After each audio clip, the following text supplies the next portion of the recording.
આજે આપણે વાત કરીએ છીએ સ્પીપાની. સ્પીપા એટલે Sardar Patel institute of public administration, Ahmedabad.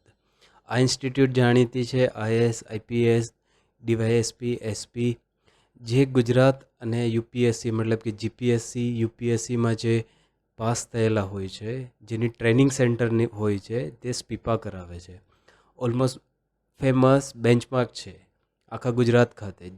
કોઈ બી વ્યક્તિ જનરલી જે આઈએસઆઈપીએસની તૈયારી કરતા હોય એ જાણતા જ હોય છે કે સ્પીપા ક્યાં આવેલી છે, સ્પીપામાં શું લેવલ છે. સ્પીપા એના જે એલ્યુમની છે, ત્યાંના જે પ્રોફેસર છે, જે ટીચિંગ સ્ટાઇલ છે એના માટે ફેમસ છે. ત્યાંની લાઇબ્રેરી ફેમસ છે, ત્યાંના સ્ટુડન્ટ છે, ત્યાંનો એન્વાયરમેન્ટ ફેમસ છે.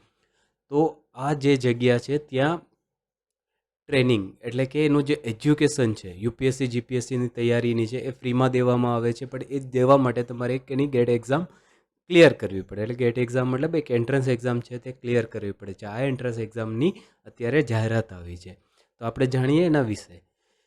અહીંયા આપણે વાત કરીએ તો એમાં એડમિશન માટે તમારી જે પહેલી ક્વોલિફિકેશન હોય છે, એજ્યુકેશન ક્વોલિફાય, તમારી બેચલર ડિગ્રી હોવી જોઈએ, જે યુનિવર્સિટી ડીમ યુનિવર્સિટીમાં હોય છે. એજ હોય છે 21થી 32ની વચ્ચે ચાલે છે, જે યુપીએસસીના નોમ પ્રમાણે હોય છે. એનું જે ફોર્મ છે એના 300 રૂપિયા હોય છે. જનરલ કેટેગરી માટે 100 માટે મતલબ કે રિઝર્વ કેટેગરીના લાગી જાય છે. હવે એક્ઝામની વાત કરીએ તો એક્ઝામ બે ફેઝની અંદર છે. ફર્સ્ટ ફેઝની જે અગર આપણે વાત કરી નાખીએ તેમાં પેપર 1, પેપર 2 છે. પેપર 1 જનરલ સ્ટડીનું છે, 100 ક્વેશ્ચન છે, એટલે કે એને 200 માર્ક્સ છે. પેપર 2 છે એ બી જનરલ સ્ટડી બટ એસી સેટ છે, જેમાં 50 ક્વેશ્ચન છે એના 100 માર્ક, એટલે ટોટલ આ 300 માર્કનું ફર્સ્ટ ફેઝ છે. હવે એના પછી તમને આવશે સેકન્ડ ફેઝમાંથી તમને આવશે. જે આ ફર્સ્ટ ફેઝ છે એમાં એમસીક્યુ ટાઈપના ક્વેશ્ચન રહેશે, ગુજરાતી અને ઇંગ્લિશની અંદર રહેશે. હા, આની અંદર નેગેટિવ માર્કિંગ છે એટલે 1/3 છે, 33%નું માઇનસ માર્કિંગ બી થઈ જાય છે. અને પહેલાં અને બીજાના બેઝને કમ્બાઇન્ડ કરી અને એક મેરિટ લિસ્ટ કરવામાં આવશે, જેના બેઝ ઉપર ફેઝ 2 જશે.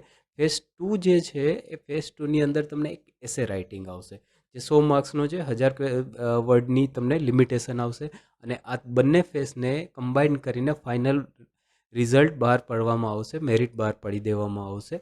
એના બેઝ ઉપર તમારું થશે. એપ્લાય કરવા એમની વેબસાઇટ ઉપર અવેલેબલ છે, ફોર્મમાં તમે કરી શકો છો. અને આની ડેટ જોઈએ તો 20 જુલાઈએ તમારે એની એક્ઝામ સન્ડેના દિવસે હશે. અને જે સ્ટાર્ટિંગ થઈ ગયું છે એ આ 1 મેથી લઈ અને તમે ભરી શકો છો આ ફોર્મ, જે 20 મે સુધી તમે ભરી શકો છો, 20 જુલાઈ સુધી ભરી શકો છો.